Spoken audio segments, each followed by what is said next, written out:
Assalamualaikum. My name is Mohamed Shafiq bin Salim. My medical number is 1510565. Hi, my name is Nuratika Munira binti Jailani and my medical number is 1413118. Assalamualaikum warahmatullahi wabarakatuh. My name is Syahira binti Mohammed. My medical number 1510156 from section 1. Syazwina Fatini binti Sapuan, medical number 1510230. Assalamualaikum warahmatullahi wabarakatuh. My name is Syaniza Sapuan. My medical number is 1517936.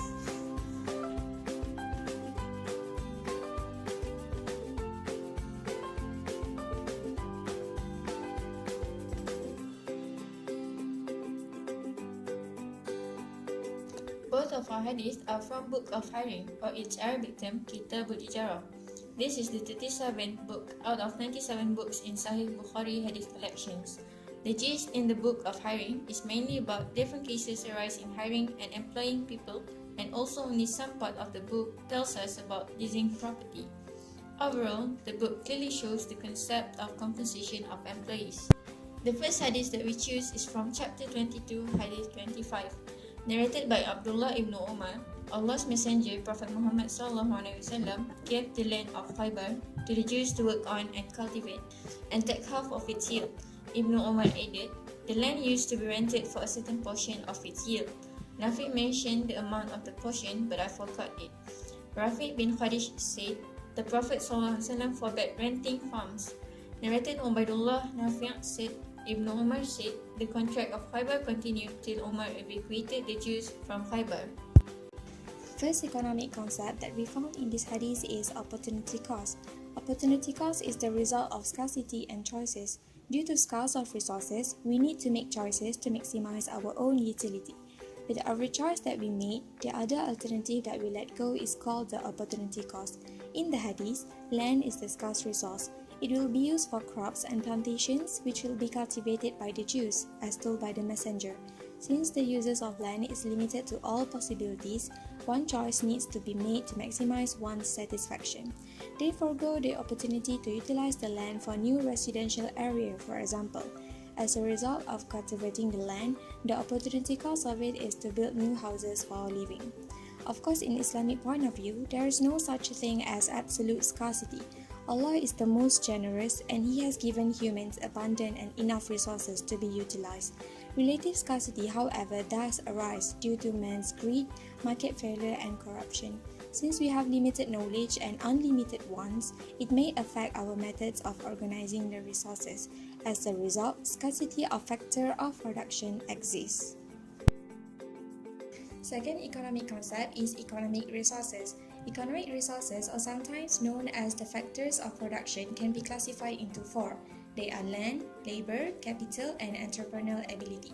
Land and labor can be clearly seen in the text of the hadith stated earlier.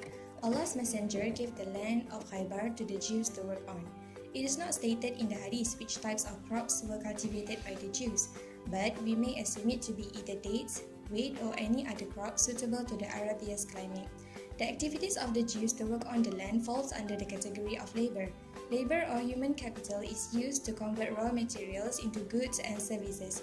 The Jews were given a piece of land as the raw material to work with. The land will then be cultivated into certain crops, harvested and sold to the consumers. The last economic concept for the first hadith is circular flow model. We can make an assumption that the Jews provide labor to the owner of the land. Laborers are needed to cultivate crops and they will be paid half of its yield as salaries. The crops will then be processed by the business and sold to the urban society. Total sales are the revenue for the business. If you take a look at the circular flow model, there are two sets of arrows. The outer set of arrows show the monetary flow paid and received between the business and the household, whereas the inner set of arrows show the physical flow of resources as well as goods and services between the two sectors.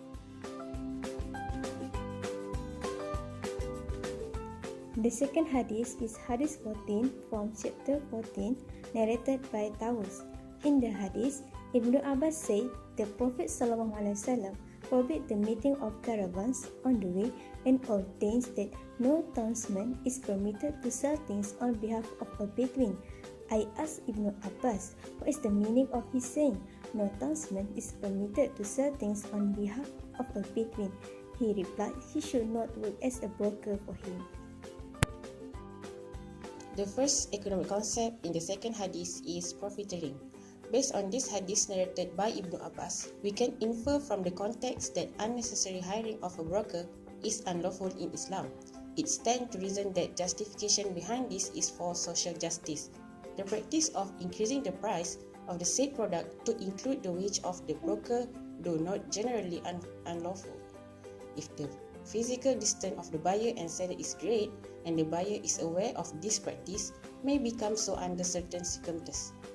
This instance is when the seller, the physical distance between the seller and buyer is small, does not pay the broker's wage out of his profit but pass the burden of payment to the buyer when in fact the whole markup in price can be avoided altogether if the seller decided to sell the items by himself.